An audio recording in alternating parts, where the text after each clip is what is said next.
안녕하세요. 동력학 네 번째 강의 시작하도록 하겠습니다. 우리가 지난 시간까지는 키네마틱스랑 키넥틱스를 배워서 그것들을 이용해가지고 어떤 입자의 운동 상태를 해석하는 방법을 공부했었는데요. 사실 그 방법만 알고 있으면 우리가 모든 문제들은 다 풀 수가 있어요. 세상에 있는 물체가 어떻게 움직이든 간에 모든 문제는 다 풀 수가 있는데, 때로는 주어진 조건에 따라서 굉장히 문제 풀이 과정이 복잡해지거나 아주 비효율적으로 변하는 상황이 아주 가끔씩, 때로는 종종 발생하기도 해요.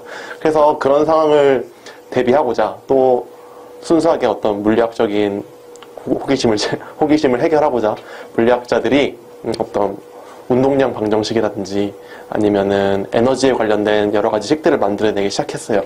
그래서 이번 시간부터는 지난 시간까지 뉴턴 법칙을 마쳤으니까 뉴턴 법칙을 이용해서, 그리고 확장을 해서 어떤 에너지와 일 사이의 관계, 그리고 그 다음 시간에는 운동량과 충격량의 관계를 알아보는 시간을 갖도록 하겠습니다. 그래서 이번 시간부터는 일단 일과 에너지의 관계에 대해서 공부를 해볼 예정인데요. 일단 에너지라는 문제를 다루기 전에, 에너지가 뭔지에 대해서 이야기를 나누기 전에 우리는 일에 대해서, 일이 도대체 구체적으로 뭔지, 또 어떻게 생겨나게 된 개념인지에 대해서 먼저 잘 짚고 넘어갈 필요가 있거든요. 그래서 우리는 먼저 일부터 다루기 시작할 거예요. 일이란 과연 뭔지, 일이란 녀석이 어떻게 생겨났는지. 그래서 이 일을 한번 정의를 해보고 싶은데요. 사실 일이란 개념은 많은 분들이 여태까지 수도 없이 많이 들어오셨을 거예요. 중학교 때부터 시작해서 대학교 일반 물리까지 다 우리가 아주 친근하게 배웠던 개념이잖아요. 그럼 다 일이라는 건 이동 곱하기 힘이다. 이동 곱하기가 힘이 아니라 이동거리 곱하기 힘이다라는 사실은 다들 알고 계실 텐데, 사실 대부분의 많은 분들이 단순히 그렇게 배워왔기 때문에 그렇게 외우신 분들이 대부분일 거예요. 그래서 일이란 게 왜 그렇게 정의됐는지를 한번 살펴보자고요. 그래서 왜 그렇게 정의됐는지를 살펴보기 위해선 우리는 운동상태라는 녀석이, 운동상태라는 개념이 어떤 걸 나타내는지부터 한번 고려해 볼 필요가 있어요. 운동상태라는 게 뭐냐면은 말 그대로 물체가 어떻게 움직이고 있느냐, 어떻게 행동하고 있느냐에 대한 상태를 나타내주는 말이에요. 그러니까 간단하게 말해서 이렇게 상자가 두 개가 있어요. 상자가 두 개. 그리고 위에 있는 상자는 왼쪽 방향으로 4m/s의 속력으로 이동을 하고 있고, 아래 상자는 1m/s의 속도로 이동을 하고 있어요. 아래 녀석이 속도가 작으니까 화살표를 좀 작게 그릴게요. 작게 이동하고 있어요. 그래서 이렇게 똑같이 생긴 두 물체가 속도만 다르게 하고 이동을 하고 있는데, 이 두 물체를 동영상으로 찍어가지고 집 근처에 사는 초등학생한테 딱 보여준 거예요. 그래서 동영상을 보여주면서 두 물체의 차이가 뭐가 달라? 운동 상태가 뭐가 달라? 이렇게 딱 물어봤다가 한번 가정을 하자고요. 그럼 초등학생이 뭐라고 대답하겠어요? 당연히 생긴 것도 똑같고 움직이는 방향도 똑같으니까 위에 녀석이 아래 녀석보다 빨라요 라고 대답을 할 수밖에 없겠죠. 그래서 운동 상태라는 개념은 그 어떤 물체가 갖고 있는 고유의 속도랑 아주 밀접한 관련이 있다고 볼 수가 있어요. 운동 상태를 나타내는 데 있어서 물론 속도도 다를 수 있고, 속도도 다를 수 있지만 가속도도 다를 수 있잖아요. 근데 사실 가속도라는 개념은 속도를 미분해서 나타내는 개념이고, 미분이란 거는 뉴턴이 만들어내기 전에는 없었던 개념이니까 운동 상태를 대변하는 데 있어서는 가속도보다는 속도라는 개념을 생각하고 있는 게, 속도라는 개념을 떠올리는 게 훨씬 더 자연스러운 일이에요. 그래서 그냥 이건 우리끼리만의 약속이기도 하고, 아니면은 물리학자들이 과거에 어떤 일이라는 개념을 만들어내기 전에 수없이 많이 있어왔던 논의 중에 하나인 부분이긴 한데, 물체의 운동 상태가 뭐냐라고 어떤 생각이 들면, 질문을 받게 되면은, 우리는 어떤 물체의 운동 상태라는 것은 그 물체가 갖고 있는 고유의 속도와 관련이 있다라고 일단 생각을 해볼 수가 있다는 결론에 이를 수가 있겠죠. 물체의 운동 상태는 그 물체가 갖고 있는 속력이 아니라 속도라고 하죠. 속도. 갖고 있는 속도와 밀접한 관련을 갖고 있다. 그래서 물체의 운동 상태가 뭐예요? 라는 질문을 받으면 우리는 어떻게 하면 되냐면은 그 물체가 갖고 있는 속도가 뭐예요? 라고 이해를 해도 뭐 똑같은 말이라는 의미죠. 그래서 우리는 물체의 운동 상태를 이렇게 속도라는 개념으로 대변될 수 있다고 정의를 내렸어요. 결론을 내렸어요. 그리고 이렇게 결론 내리고 봤더니 또 물리학자들이 밥 먹고 하고 싶은 일이 뭐냐면은 결국에는 뭐 어떤 물체가 어떻게 움직일 거냐를 알고 싶은 게 물리학자들이 하는 일이잖아요. 그런데 어떤 물체가 움직임이 있으려면, 움직임의 변화가 있으려면, 즉 운동 상태의 변화가 있으려면, 그리고 속도의 변화가 있으려면 뭐가 필요하냐면 힘이란 게 필요해요. 어떤 물체가 있는데 그 물체에 힘을 가해야 그 물체의 운동 상태가 변할 거 아니에요. 즉 속도가 변할 거 아니에요. 그래서 어떤 물체의 운동 상태를 바꿔주려면 우리는 그 물체에 뭐가 되든지 일정하지 않더라도 뭐 어떤 힘이 작용하면은 그 물체의 운동 상태를 바꿔주리란 걸 알 수가 있게 되는 거예요. 그래서 무슨 말을 하고 싶은 거냐면은 물리학자들이 지금 어떤 물체가 있는데 이 물체의 운동 상태라는 것은 이 물체가 갖고 있는 속도라는 물리량에 대변될 수 있다는 걸 깨달은 거고, 또 물리학자들이 하고 싶은 게 이 속도가 앞으로 어떻게 변할지를 또 알고 싶은 거니까 과연 이 속도를 변하게 하는 요인을 또 생각해 보니까 그 요인 중에 하나는 힘이란 게 필요하다는 거를 또 알게 된 거죠. 그래서 뭐 여러 물리학자들끼리 뭐 많은 논의가 있었겠죠. 힘이란 게 필요하구나, 물체의 속도를 바꾸려면. 근데 또 다른 물리학자가 이렇게 질문한 거예요. 그러면 뭐 물체의 힘이란 게 작용해가지고 그 물체의 운동 속도, 운동 상태, 속도를 바꾸는 건 알겠다. 근데 힘만 있으면 다냐? 뭐 이렇게 질문하게 된 거죠. 다른 게 뭐 필요한지 또 어떻게 알겠느냐? 하고 또 질문했어요. 그래서 또 많은 논의들이 있었겠죠? 한번 생각을 해보세요. 물체의 운동 상태를 바꿔주는 게 힘이라는 건 아는데, 그러면은 힘만 있으면 물체의 운동 상태가 변하게 되나요? 과연 그럴까요? 한번 잠깐 멈추고 생각을 해보세요, 강의를. 그래서 한번 생각을 해보자고요. 역시나 또 물체가 있어요. 그래서 그리고 이 물체에 힘을 가했으니까 힘은 주황색으로 할게요. 어떤 F라는 힘을 가해줬어요, 물체에.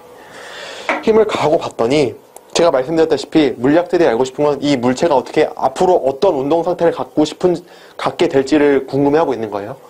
그리고 또 그 운동 상태를 바꿔주는 데 있어서 힘만이 필요한지가 또 궁금한 거고요. 그래서 생각을 해봤더니 힘뿐만 아니라 이 힘이 작용해가지고 밀고 가는 거리가 많아지면 많아질수록, 또 적어지면 적어질수록, 그러니까 힘을 가해가지고 이 물체를 밀고 가든지 뭐 끌고 가든지 어쨌든 힘을 가해서 이 물체를 이동시키는 거리가 멀어지면 멀어질수록 결과적으로 그 물체가 갖게 되는 속도도 점점 더 커진다는 사실을 알게 된 거예요.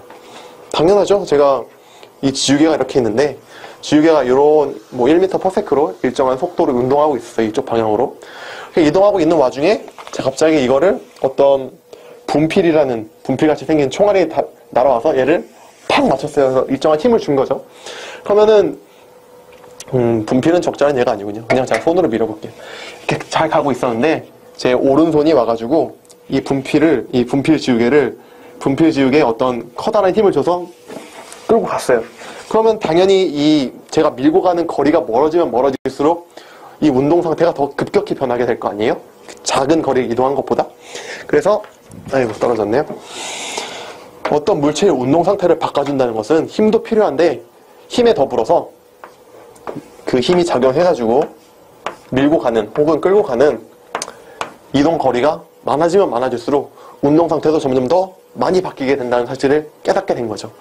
뭐 당연한 사실인데 뭐 누구나 다 알고 있는, 굳이 이렇게 설명할 필요가 있을까라는 생각이 들 정도로 당연히 뭐 누구나 직관적으로 알고 있는 사실인데, 어쨌든 과거에 이런 일이라는 개념을, 또 운동 상태가 어떻게 변할지 몰랐었던, 아주 무지했던 과거의 물리학자들은 이런 생각을 깨닫고서 굉장히 기뻐하게 된 거예요.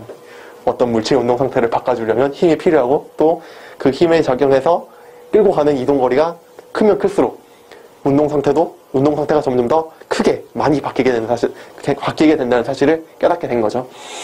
그래서 근데 또 과학이란 게 이렇게 힘이랑 이동 거리가 작용하면은 운동 상태가 바뀌게 돼 라고 말하는 거는 사실 과학이 아니죠. 과학이라는 것은 뭐가 됐든 간에 그 말로 된 논의를 항상 수식적으로 표현해낼 수가 있어야 그때부터 진짜 과학이 되는 거잖아요.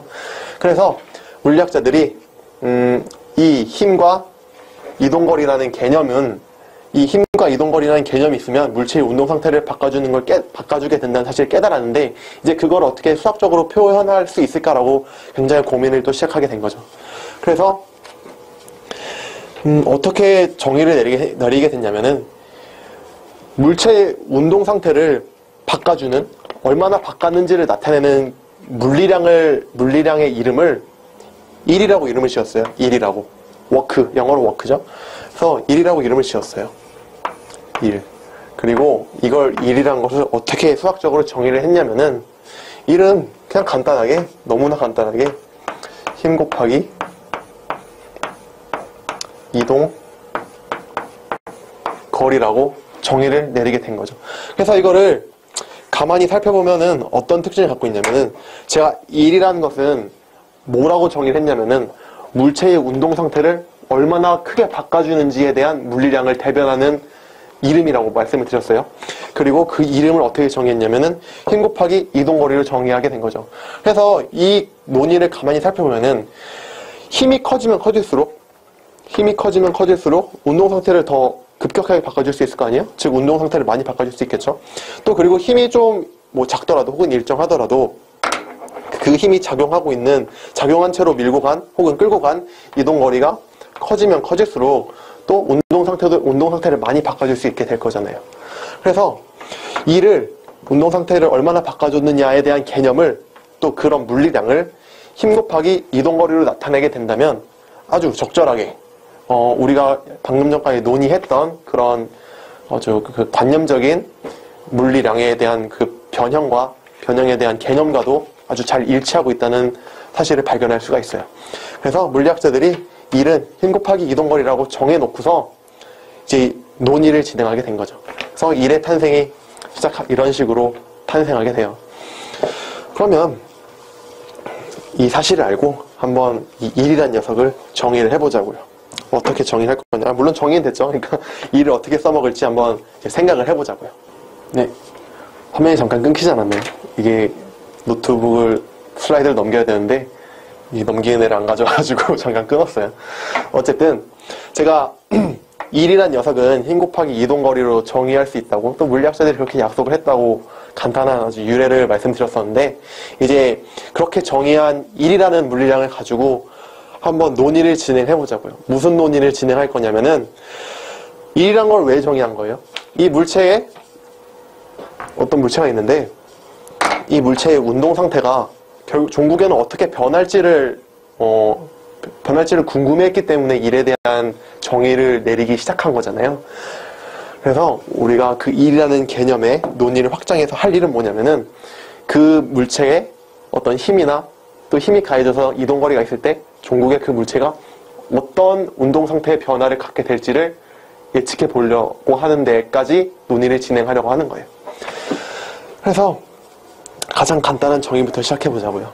우리가 방금 한 정의가 1은 힘 곱하기 이동거리야. 힘 곱하기 이동거리야 라고, 힘 곱하기 이동거리야 라고 정의를 했잖아요.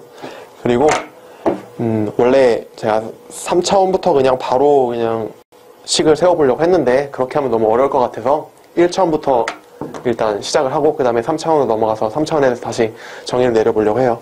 어쨌든 1차원부터 해석을 할 건데, 1차원 상에서 이 노란색 입자가 이동을 하고 있다고 생각해보자고요. 1차원이니까 그냥 수직선 상에서 운동하고 있는 거예요. 이 보라색 라인을 따라서. 그래서 이 녀석의 이 노란색 원의 초기 위치가 여기에요. 여기. 초기 위치.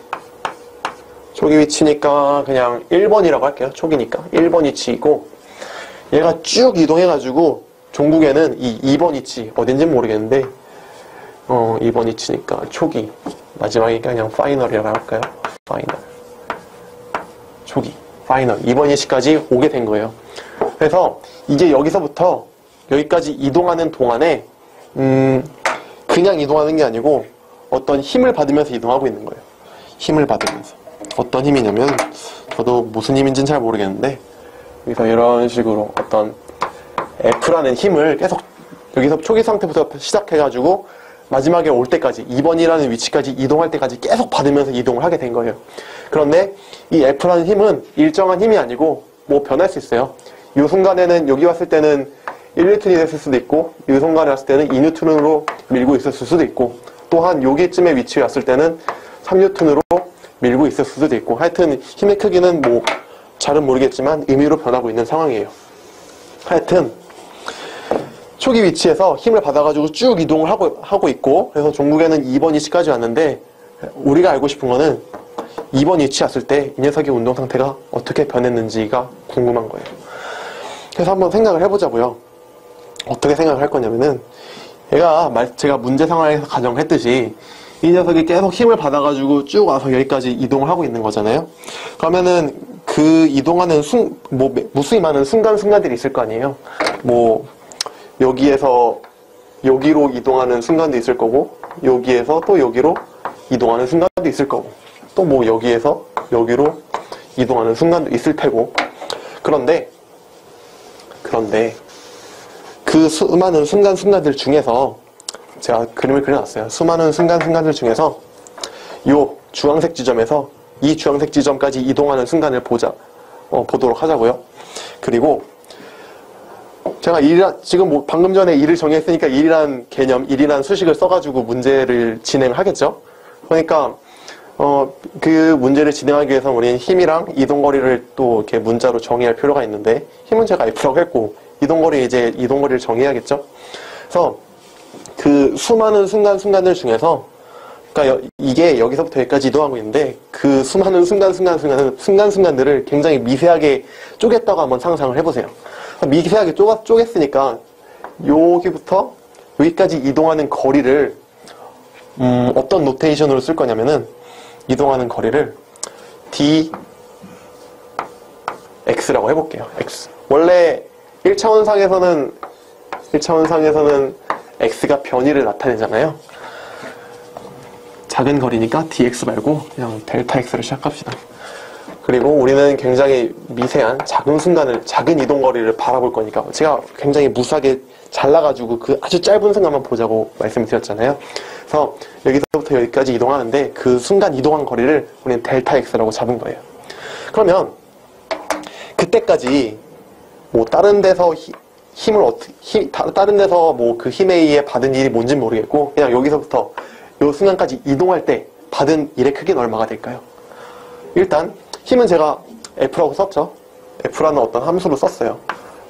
뭐 거리에 따라 달라지니까 어떤 F라는 함수 썼고 이동 거리는 뭐라고 썼냐면은 제가 델타 X라고 썼어요. 델타 X로. 그러면은 여기서부터 여기까지 이동하는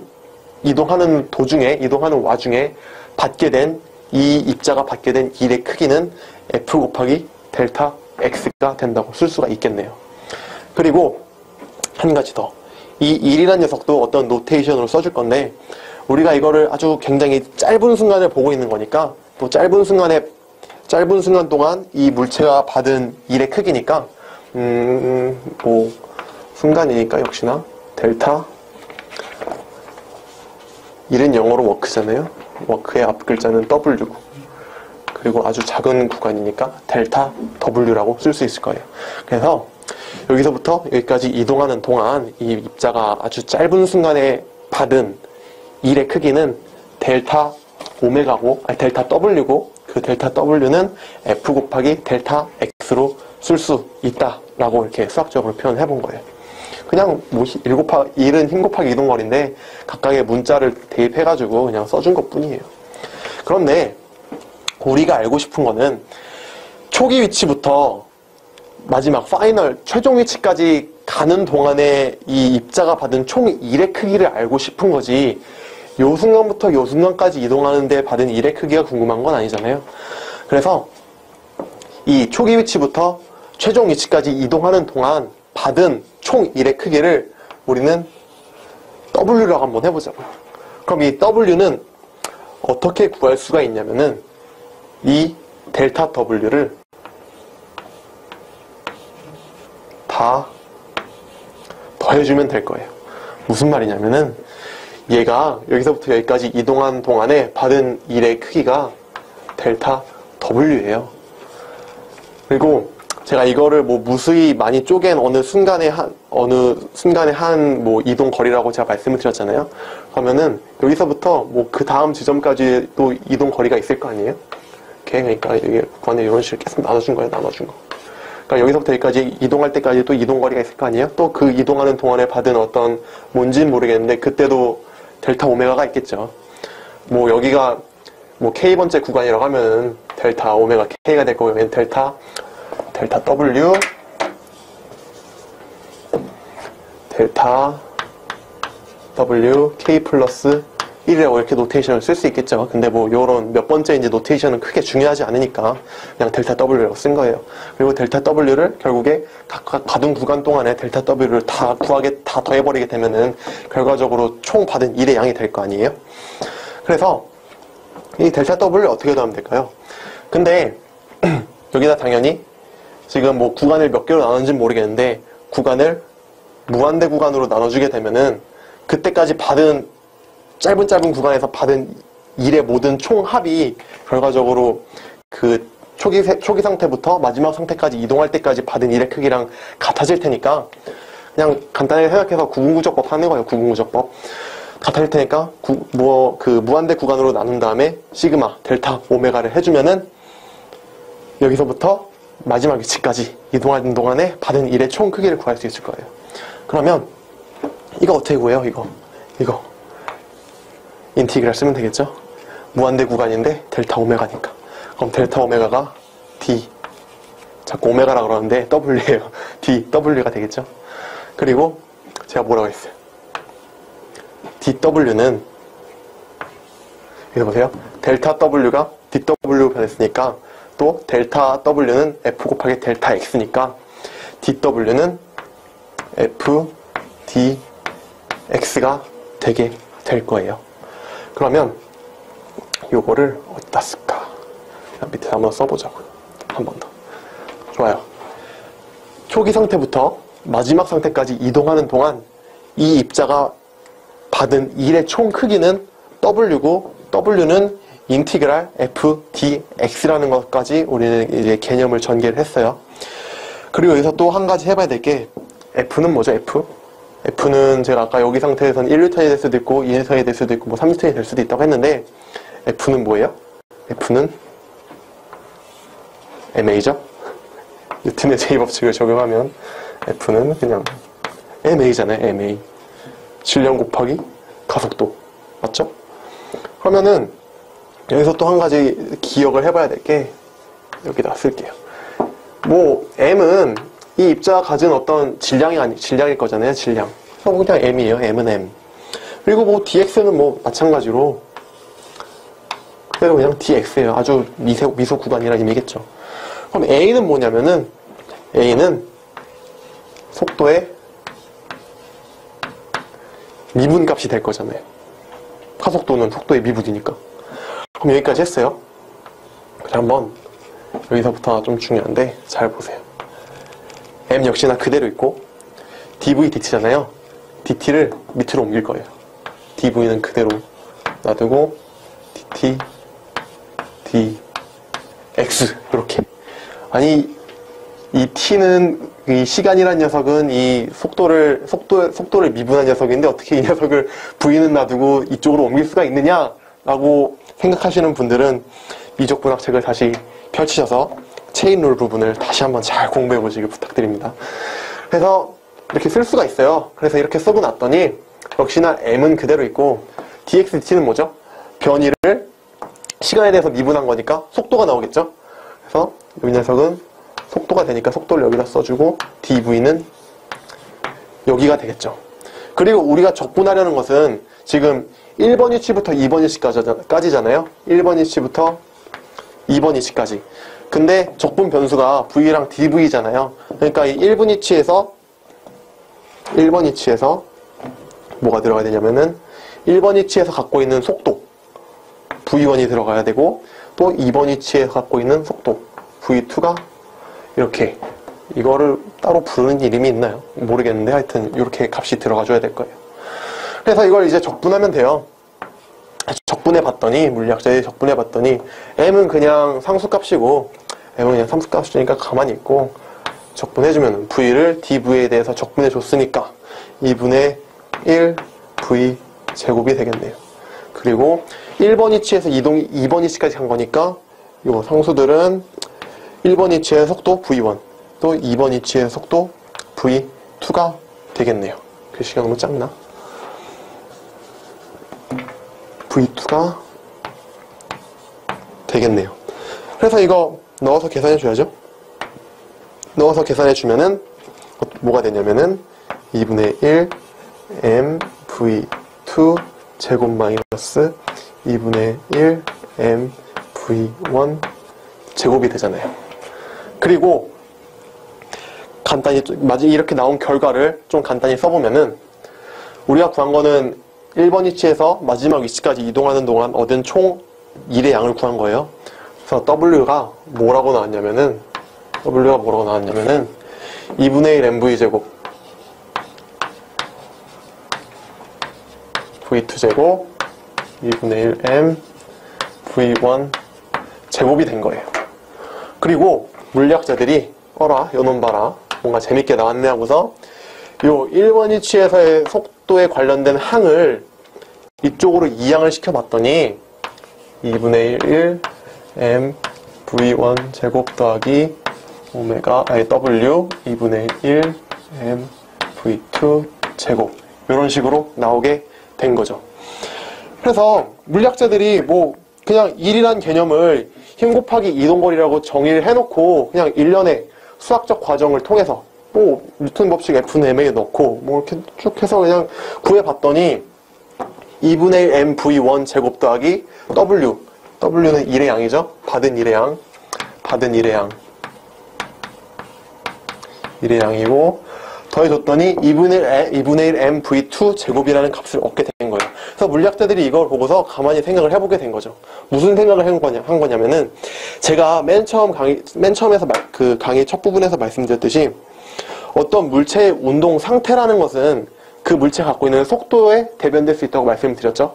그리고 이 1이란 걸 아까처럼 이렇게 힘 곱하기 이동거리를 정의한 이유는 이 어떤 물체가 힘을 받으면서 이동을 하고 있는데 그 물체가 최종적으로 어떤 운동 상태, 즉 어떤 속도를 갖게 될지를 궁금해했기 때문에 이 1이라는 녀석을 정의했다고 말씀을 드린 거잖아요.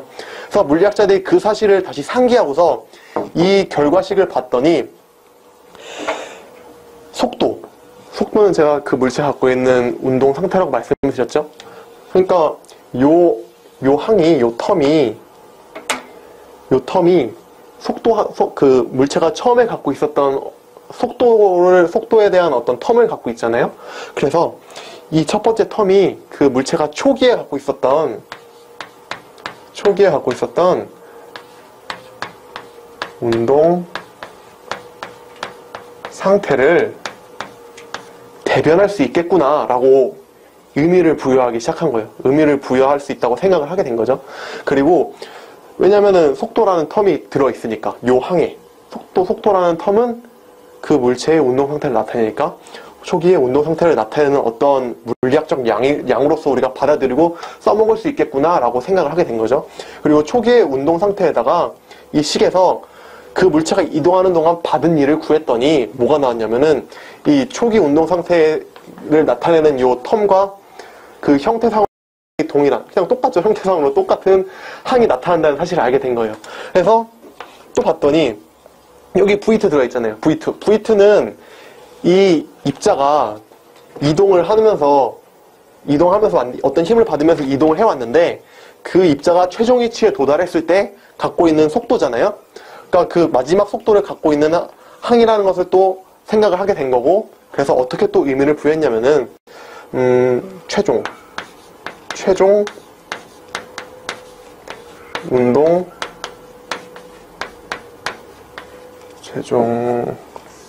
운동 상태로 우리가 생각해 볼 수 있겠구나 라고 결론을 내리게 된 거예요. 최종 운동 상태라는 어떤 의미를 나타내는, 의미를 갖고 있는 하나의 물리학적 개념을 우리가 받아들이면 잘 써먹을 수 있겠구나 라고 생각을 하게 된 거죠. 그래서 물리학자들이 좀 이 초기 운동 상태랑 최종 운동 상태라는 녀석에 대해서 이름을 그럴싸하게 지어놨어요. 그게 뭐냐면은 여러분들도 잘 알고 계시는 운동 에너지라는 개념이에요. 얘도 운동 에너지라는 개념이 된 거고, 그래서 물리학자들이 어떻게 정의했냐면은 운동 에너지는 어디다 쓸까요? 물리학자들이 어떻게 정의했냐면은 어떤 물체가 현 시점에서 갖고 있는 운동 에너지라는 것은 2분의 1에다가 질량을 곱한 값에다가 그 물체의 현재 속도의 제곱으로 써서 우리가 받아들일 수 있구나. 그리고 이 운동 에너지라는 것은 단순히 에너지라는 것은, 운동 에너지라는 건 단순히 그냥 이름에 불과하고 사실 본질적인 의미는 이 부위에 있어가지고 그 물체가 현재 갖고 있는 어떤 그 물체의 운동 상태를 나타내는 하나의 물리량으로, 개념으로 받아들일 수 있겠구나라고 정의를 내리게 된 거예요. 그래서 사실 운동 에너지라는 개념을 처음 들으신 분들은 없으리라고 생각해요. 이 강의를 듣고 계신 분들 중에. 근데 사실 운동 에너지가 2분의 1 mv 제곱이다라는 사실이 중요한 건 아니고, 그건 그냥 적용하면 되니까 그게 중요한 건 아니고, 이 일련의 과정들을 다 기억하고 계시는 게 결과적으로 도움이 될 때가 있어요. 사실 이 운동 에너지라는 개념을 적용하는 문제는 대부분 에너지 보존 법칙에서 적용하는 경우가 대부분이잖아요. 근데 문제를 가끔 풀다 보면은 어떤 그 개에 따라서, 관성계라고 하잖아요. 근데 그 개가 관성계냐 비관성계냐에 따라서 이 운동 에너지 보존 법칙을 적용할 수 있는지 없는지가 굉장히 고민이 되는 때가 있어요. 문제를 많이 풀다 보면은, 특히 어려운 문제에서는. 그래서 그런 문제에서는 일괄적으로 그냥 에너지 보존 법칙을 적용해버리기가 굉장히 애매한 경우가 생겨요. 자기가 적용해놓고도 이게 올바로 적용했는지 아닌지 확신할 때가 많고, 확신할 수 없을 때가 있고, 그래서 근데도 이런 일련의 증명 과정들을 알고 있으면은 그때는 그냥 무조건적으로 운동 에너지 보존 법칙을 된다. 그냥 에너지 보존 법칙을 일괄적으로 적용하는 게 아니라 이렇게 가장 근본적인 논의에서부터 자기가 포뮬레이션을 해가지고 식들을 다 유도해낼 수가 있기 때문에 그런 문제를 대비해서는 이런 일련의 과정들을 그냥 외우는 것까지는 아니더라도 이렇게 증명해 나갈 수 있다, 이렇게 증명해 나가는 방법이 있다 라는 걸 기억해 두고 계시는 게 도움이 될 거라고 생각합니다. 언젠가는 만약에 어려운 문제를 접하게 된다면. 네, 그래서 지금까지 우리가 했던 건 이제 1차원에서의 일의 개념을 다뤘었고, 그 다음에 그 1차원에서의 일의 개념을 확장해가지고 역시나 1차원에서의 운동 에너지가 어떻게 됐는지 알아본 거잖아요. 그런데 사실 세상에 1차원으로 움직이는 물체는 거의 없어요. 역시나 3차원상에서 움직이는 물체를 다뤄봐야겠죠? 증명 과정은 크게 다르지 않아서 이거랑 똑같아요. 똑같고 어려울 건 없는데, 다만 바로 3차원으로 넘어가기 전에 3차원에서의 일의 정의를 좀 더 약간만 다르게 정의를 하고, 또 3차원에서 그 운동 에너지를 유도해내려면 수학에서 내적 있잖아요. 내적, 외적할 때 내적, 이너 프로덕트, 내적의 성질을 좀 알고 있어야 되기 때문에 간단히 리뷰를 하고 넘어가 보도록 하겠습니다. 3차원에서의 일은, 일단 1차원에서의 일은 이렇게 정의가 됐었죠.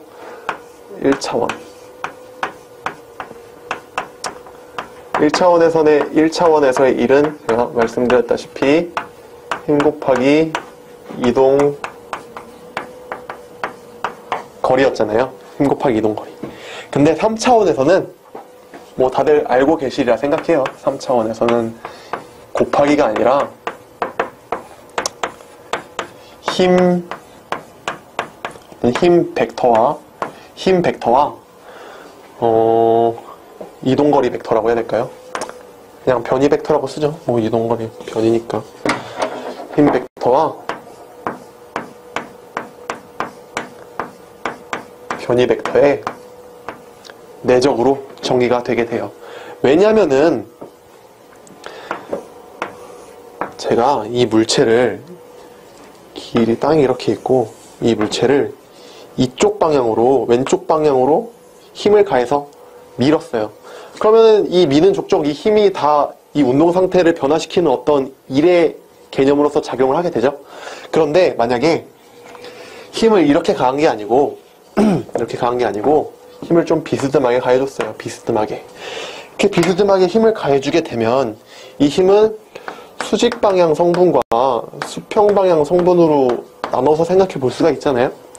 그러면은 이렇게 밀었을 때 땅이 받쳐주고 있으니까 얘가 이동하는 방향은, 즉 이동 거리는 이런 식으로 생성이 될 거잖아요. 이런 식으로 이동하게 될 거잖아요.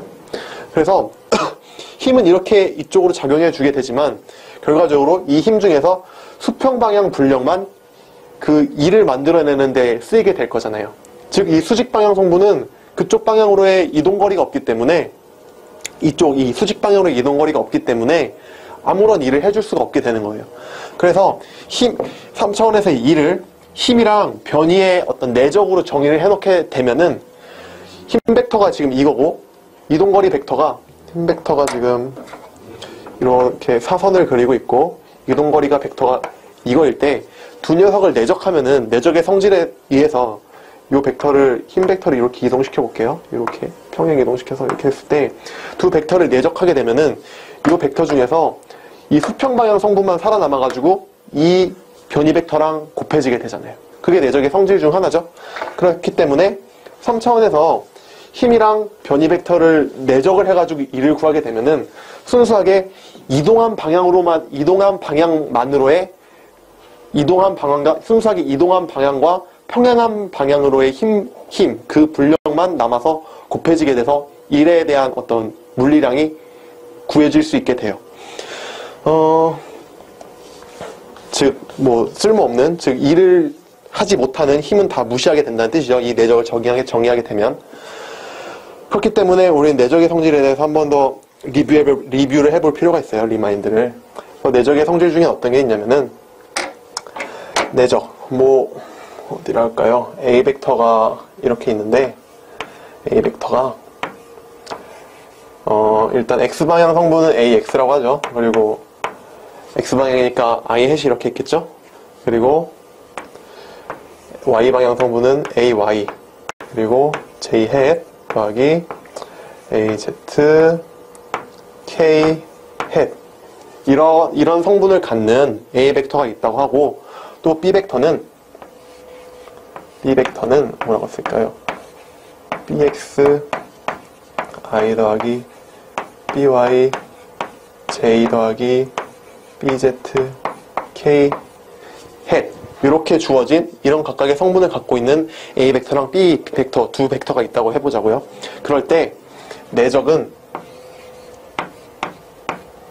A랑 B의 내적은 어떻게 정의가 되냐면은 각각의 성분을 곱해서 다 더한 게 내적으로서 정의가 되죠. 왜 그런지는 설명하지 않을게요. 다들 수학 시간에 배웠으리라고 생각을 하고 그냥 이렇게 식만 써볼게요. BZ, BZ 이렇게.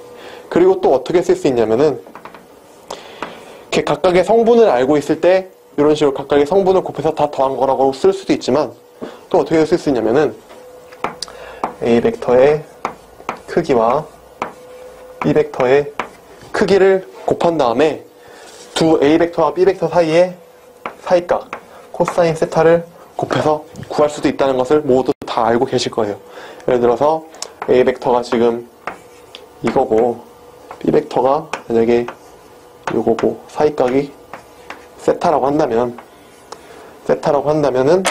A 벡터의 크기, 요 화살표의 길이가 되겠죠? A 벡터의 크기랑 또 B 벡터의 크기, A 벡터의 크기랑 B 벡터의 크기를 곱한 값에다가 코사인 세타. 코사인 세타 하면 요 길이에다가 코사인 세타 하면 요 길이. 이렇게 직각 삼각형을 그렸을 때 요 길이만 살아남게 되잖아요. 그래서 요 길이랑 요 길이를 곱한 값이 내적 값이 되는 거겠죠.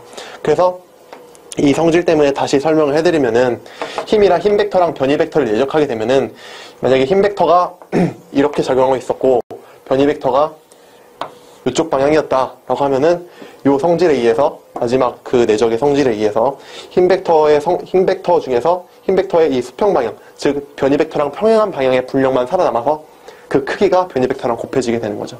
그러면은 실제 이동은 이쪽을 하고 있고 수직 방향으로의 이동은 전혀 없으니까 이 힘의 수직 방향 분력은 아무런 일을 하게 될 수 없다라는 어떤 물리학적인 그런 관념과도 물리학적인 해석과도 잘 일치하게 되는 일치하게 되는 어떤 수식이 되는 거겠죠.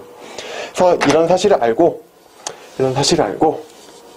어떤 사실이냐면 3차원에서의 일은 힘 벡터랑 변이 벡터의 내적으로 주어진다는 사실을 알고 한번 3차원에서의 운동 에너지는 또 어떻게 주어질지 한번 계산을 해보도록 하겠습니다.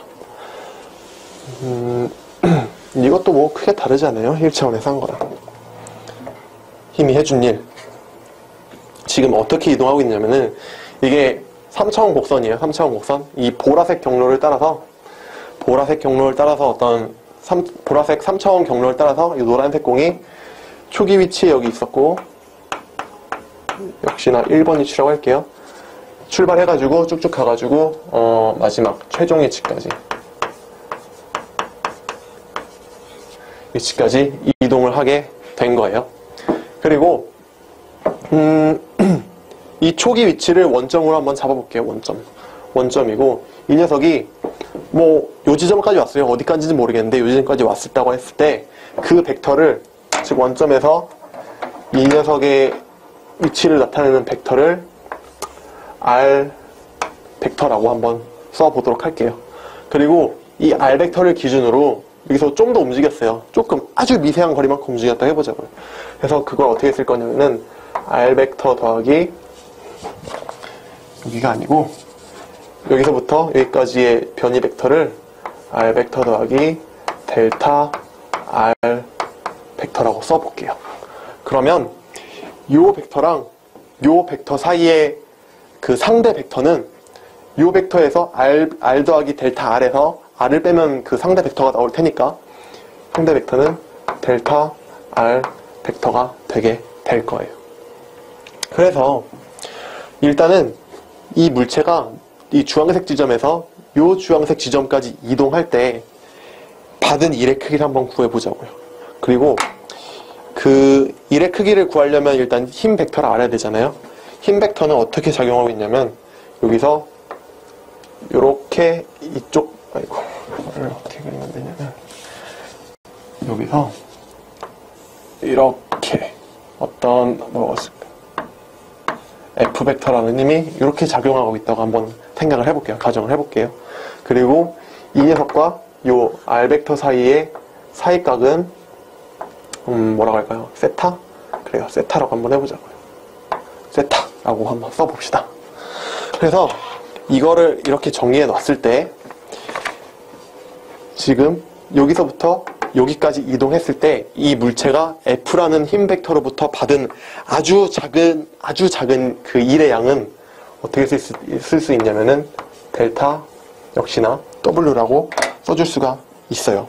그리고 제가 3차원에서의 일은 힘 벡터랑 변이 벡터의 내적이라고 말씀을 드렸었죠. 여기서부터 여기까지 이동할 때 변이 벡터는 델타 R이잖아요. 그래서 델타 R 벡터 그리고 내적이 될 거예요. 그리고 한 가지 더 해야 될 게, 내적의 성질에 따르면, 이제 내용을 전개하기 위해서 내적의 성질에 따르면은 이 녀석은 F 벡터랑 델타 R 벡터의 크기랑 각각의 크기랑 또 사이각 코사인 세타의 곱으로 구해줄 수 있다는 사실을 우리가 알고 있어요. 그리고 또 하나, 만약에 F 벡터라는 녀석의 F라는 힘 벡터의 성분을 뭐라고 쓸까요? X방향은 Fx라고 쓰고, 또 X방향이니까 I hat 이렇게 쓰고, Fy는 Y방향은 Fy, 또 Z방향은 FZK, 이렇게 성분을 가지고 있다고 우리가 설정을 해보자고요. 그리고 또 하나 더, 요 델타 R 벡터라는 녀석의 성분은 뭐라고 쓸까요? 일단 델타 R 벡터를 쓰기 전에 R 벡터가 어떻게 주어질지부터 한번 생각을 해보자고요. R 벡터, 그냥 R 벡터의 X방향 성분은 x라고 쓰자고요. 그리고 이거 x 방향을 사용하고 있으니까 i 해실 거고, 또 y 방향 성분을 그냥 y라고 쓰고, z 방향 성분을 z라고 써줘 볼게요. 그럼 이런 식으로 쓸 수 있겠죠? 그럼 이렇게 써놓고 봤을 때 델타 r 벡터라는 녀석은 어떻게 쓸 수 있냐면은, 당연히 그냥 앞에 델타만 붙여주면 되죠. 델타 r 벡터라는 것은 여기서부터 여기까지 이동할 때 미소 변이량이니까, 역시나 이 r 벡터가 x, y, z임을 참고해보면은 델타 x i 더하기 델타 y j 햇 더하기 델타 z k 햇, 이런 식으로 쓸 수 있을 거예요. 그러면은 우리가 이렇게 각각의 성분들을 이렇게 설정을 해놨잖아요. 그리고 내적의 성질을 따르면 각각의 성분을 알 수 있을 때, 이렇게 곱해진다는 사실을 또 알고 있으니까, 그 성질을 적용해서 이 녀석을 다시 한번 계산해 보면은 어떤 결과를 얻을 수 있냐면은, f x 델타 x, 그냥 이렇게 쓰지 말고 다 식을 제대로 전개를 해볼게요. 어디 보자. f x i 햇 더하기 f y j 햇 더하기 f z k 햇에다가 내적 델타 x i 햇 더하기 델타 y j 햇 더하기 델타 z k 햇이고, 각각의 성분들을 다 곱해줘야 되잖아요. 그러니까 x는 x끼리 곱하고, y는 y끼리 곱하고, z는 z끼리 곱해서 다 더해주게 되면은 어떤 결과가 나오냐면은,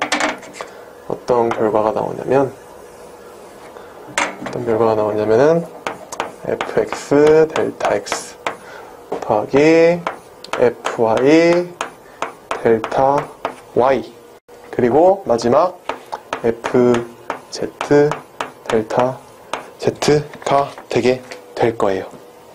그러니까 이 녀석이 노란색 초기 위치 1번부터 노란색 최종 위치 2번까지 이동을 하고 있는데, 그 와중에 아주 짧은 변이를 봤을 때, 그리고 그 짧은 변이에 대해서 굉장히 그 짧은 변이를 이동하는 동안 받은 굉장히 작은 힘을 델타 W가 해봤을 때 이런 식으로 주어지게 된다는 거죠. 그래서 이거를 이렇게 주어진 식을 가지고 뭘 하면 되겠어요? 우리가 알고 싶은 거는 이런 작은 이동에 대한 E를 구하고 싶은 게 아니라 1번 위치부터 마지막 위치까지 이동했을 때 총 받은 E를 구하고 싶은 거니까, 그 총 받은 E의 크기를 그냥 W라고 쓰면은 이건 어떻게 구할 수 있냐면은, 역시나 모든 델타 W들을 다 더한 값으로 구할 수 있게 될 거예요.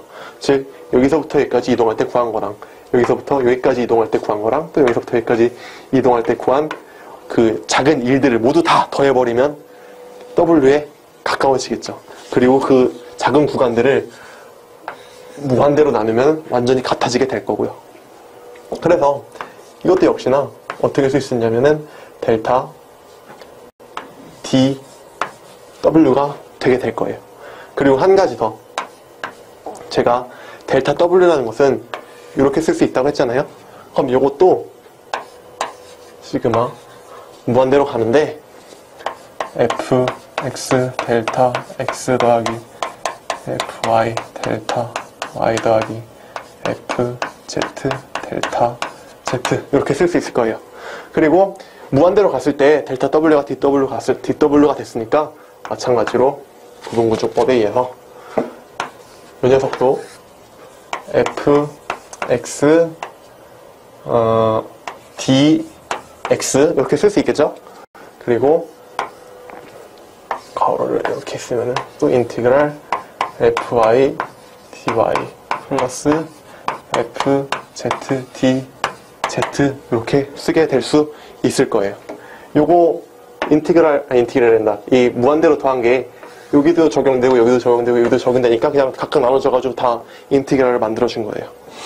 그래서 이제 똑같이 하면 돼요.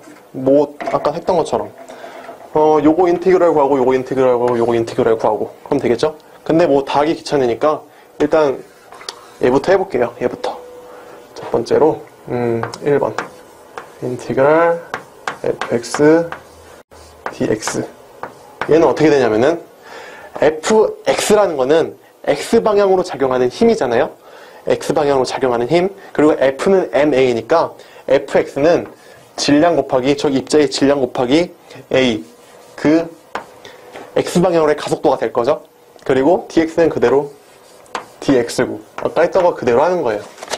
그리고 역시나 m은 그대로 있고 ax는 dvx 즉 v방향으로의 속도를 시간에 대해서 미분한 거라고 쓸 수 있을 거고 또 dx는 그대로 있고 dt를 요 dx 밑으로 옮겨주게 되면은 왜 그런지는 미적분학 책을 참고하세요. 역시나 dx dt 이렇게 바꿔줄 수 있을 거고 dx dt는 dx는 x방향으로의 변이잖아요.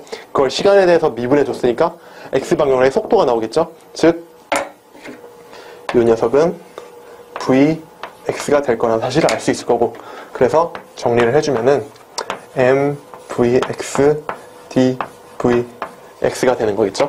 그리고 우리가 지금 이 인티그랄을 하는 구간은 이 1번 위치부터 초기 1번 위치부터 초기 2번 위치까지의 그 구간이니까 이 녀석의 적분 구간은 1부터 2번 위치까지 2번 위치에서 1번 위치까지 그리고 마지막에 우리가 적분하려는 그 적분 변수는 vx잖아요. 그러니까 변수가 x방향으로의 1번 위치에서 x방향으로의 속도 그리고 1번 위치에서 2번 위치에서 x방향으로의 속도 이게 적분상수가 되게 되고 이걸 적분상수라고 이름을 붙이는 게 맞나요? 어쨌든 이게 구간이 1번 위치에서의 x방향의 속도 2번 위치에서의 x방향의 속도 이런 식이 될 거예요. 그래서 이거를 적분해서 써주게 되면은 계산 과정을 그냥 생략하고 어떻게 되냐면은 2분의 1 m v x 2번 위치에서의 x방향 속도의 제곱 마이너스 2분의 1 m 곱하기 질량 곱하기 x방향 속도인데 1번 위치에서의 제곱을 빼주게 된 결과가 나오게 될 거예요. 그래서 뭘 하고 싶은 거냐면 요거 fx dx를 인티그랄 한 것을 구해봤더니 요게 나온 거잖아요. 아까 했던 거랑 똑같은 결과예요. 그럼 나머지들도 fy랑 fz에 대한 적분도 다 똑같은 결과로 나오게 되겠죠. 그래서 그 결과식을 뭐 다시 해보진 않을 거예요. 다시 해보진 않을 거고 결과식을 옆에다 써주면은 어떻게 될 거냐면은 x에 대해서 했을 때 vx 제곱이 하나 생겼으니까 y에 대해서도 vy 제곱이 하나 생길 거고 z에 대해서도 vy 제곱이 하나 생길 거잖아요. 그래서 2분의 1 m 묶어줄 거예요. vx 2번 위치에서의 vx 제곱이 하나 생겼고 2번 위치에서의 vy 제곱이 하나 생길 거고 또 3번 위치에서의 vy 제곱이 또 하나 생길 거고 그리고 마이너스 쪽에서는 1번 위치에서의 v제곱이 하나 생길 거고 또 1번 위치에서의 y제곱이 하나 생길 거고 1번 위치에서의 vz제곱이 하나 생기게 될 거예요. 그리고 이걸 또 어떻게 쓸 수 있냐면은 좀 더 간단하게 어떻게 쓸 수 있냐면은 일단 항이 두 개 생겼잖아요. 그래서 일단 첫 번째 항부터 다시 2분의 1 이걸 쓰기 전에 하나 정의를 하고 넘어가자고요. 제가 vx2랑 vy2랑 vz2는 2번 위치에서의 x방향 속도, 2번 위치에서의 y방향 속도, z방향 속도라고 말씀을 드렸잖아요. 그래서 일단 속도 벡터를 정의를 해볼게요. 속도 벡터를 2번 위치의 속도 벡터를 v2라고 정의를 하고 이거를 vx2 i hat 더하기 vy2 vy2 j hat 더하기 vz2 k hat 이렇게 정의를 하고 또 1번 위치의 속도를 v1 벡터라고 노테이션을 적용해 준 다음에 그 각각의 성분을 vx1 i hat 더하기 vy1 j hat 더하기 vz1 k hat이라고 놓으면은 이거를 요 녀석을 얘네를 이용해서 간단하게 표현할 수 있어요. 어떻게 간단하게 표현하냐면 일단 요거는 얘네는 이거고 요 식을 어떻게 또 간단하게 표현할 수가 있냐면 2분의 1m은 그냥 그대로 있고 제곱이잖아요. 제곱 어떻게 쓸 수 있냐면은 v2 벡터랑 v2 벡터를 내적을 한 걸로 쓸 수가 있어요. 당연하죠?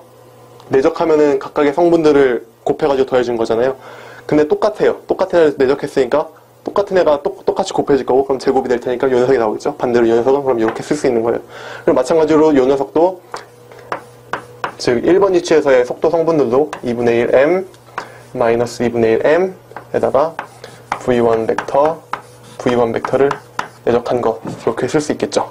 그리고 이거를 한 군데 모아주면은 2분의 1m v2 벡터 마이너스 v1 벡터 내적 v1 벡터, 이렇게 쓸 수 있게 되는 거죠. 그리고 봤더니 역시나 똑같이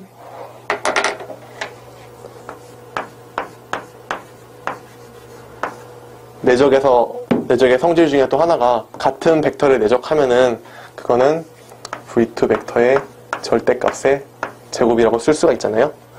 이거는 그리고 v1 벡터의 밑에다 좀 더 쓸게요. 크게.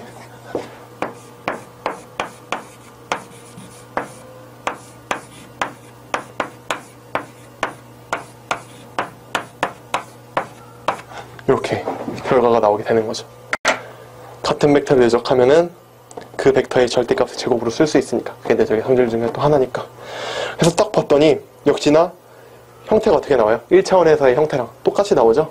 다만 그 1차원에서는 성분이 하나밖에 없으니까 그냥 바로 어떤 스칼라 값으로 v2 제곱 빼기 v1 제곱이라 나왔었는데, 3차원에서는 성분이 3개가 있잖아요. 그래서 이 벡터 성분의 절대값을 제곱한 것의 차이값으로 나오게 됐네요.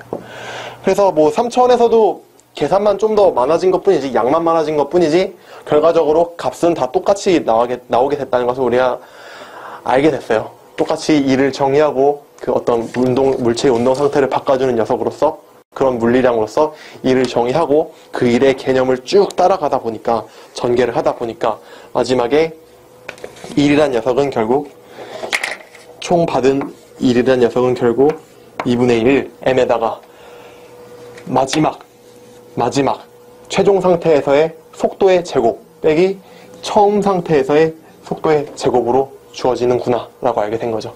그리고 역시나 이 녀석을 운동에너지라고 또 정의를 하게 된 거고요.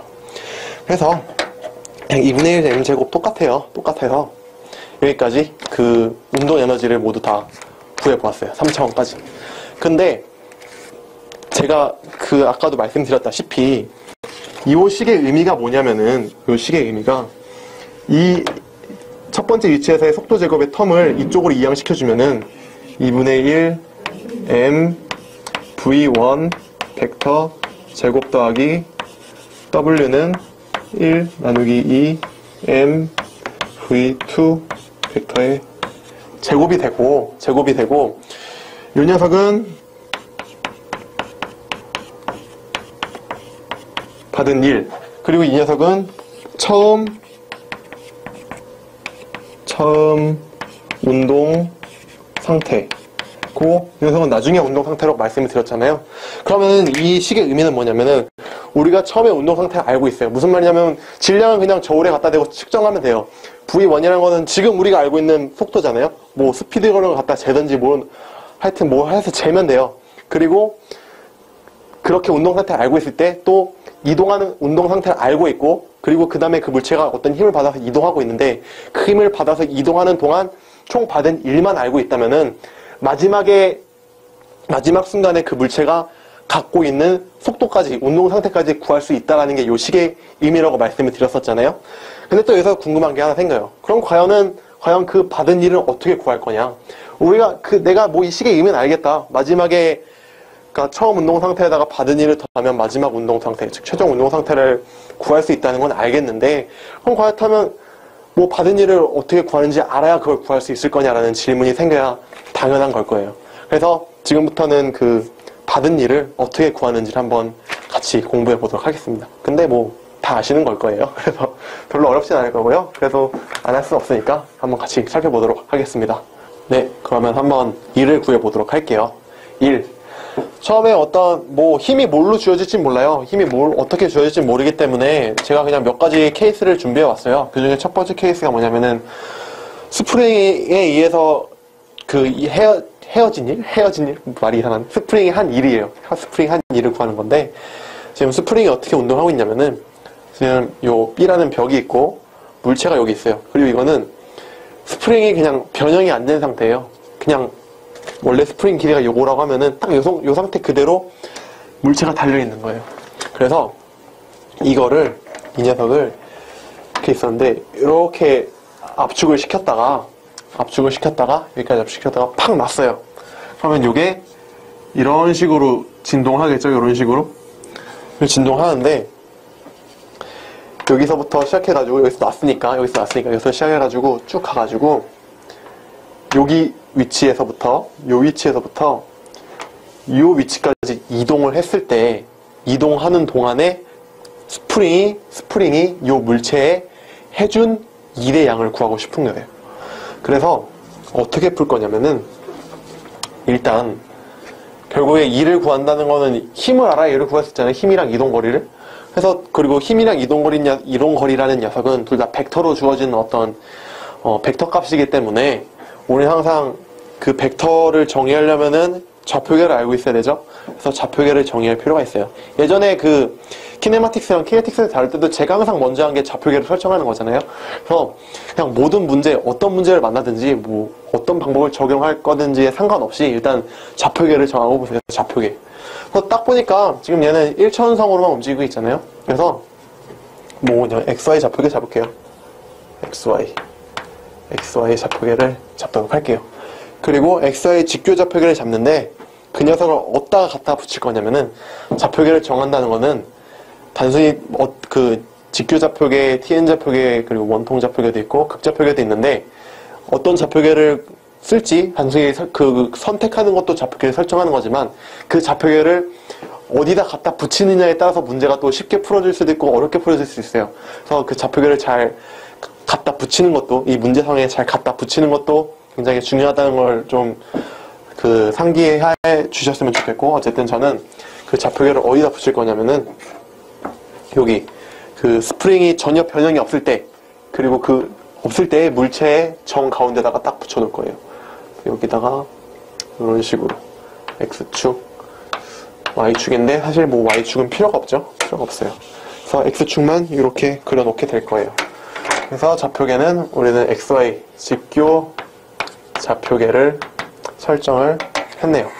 그리고 제가 또 말씀드렸다시피 우리가 지금 구하고 싶은 건 1이잖아요. 1이니까 1을 구하려면 힘 벡터를 알아야 되잖아요. 그래서 힘 벡터 여기다 써놨어요. 힘 벡터를 구해야 되는데, 힘이 어떻게 주어지냐면은 스프링에서의 힘은 이동거리의, 즉 변이에 비례해서 스프링의 힘의 값이 커지게 돼요. 즉 스프링을 늘리면 늘릴수록 점점 더 스프링이 더 세게 잡아당기게 되잖아요. 그래서 이 스프링이 가해주는 힘은 스프링이 늘어난 변이에 비례하게 되는데, 그 비례하는 상수를 스프링 상수라고 해가지고 앞에다가 이동거리, 변이에다가 K 값을 붙여줘서 이 녀석이 스프링이 가해주는 힘이 되게 돼요. 근데 이거는 단순히 힘의 크기만 나타낸 거죠.